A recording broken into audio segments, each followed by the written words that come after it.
സംസ്ഥാനത്തിൻ്റെ ചരിത്രത്തിൽ ഏറ്റവും കൂടുതൽ കടം ഒരു വർഷം എടുത്ത വർഷമാണ് നമ്മൾ കഴിഞ്ഞ വർഷം.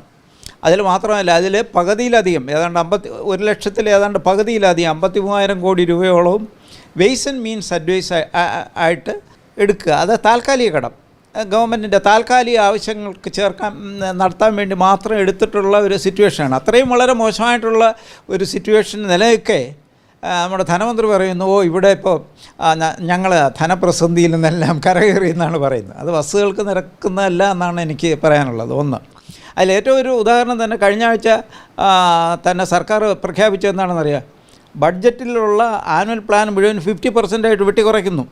അപ്പോൾ ഇതൊന്നും കണക്കിലെടുക്കാതെ ഉള്ള ഒരു രീതിയിലാണ് കാര്യങ്ങളെല്ലാം വളരെ മെച്ചമാണ്, ഞങ്ങൾ വലിയ മെച്ചമായിട്ടുള്ള ഒരു ബഡ്ജറ്റ് അവതരിപ്പിക്കുന്നു എന്നുള്ള ഒരു പുറംപൂച്ചാണ് ഇതിനകത്ത് ഇപ്പോൾ കാണിച്ചിരിക്കുന്നത്.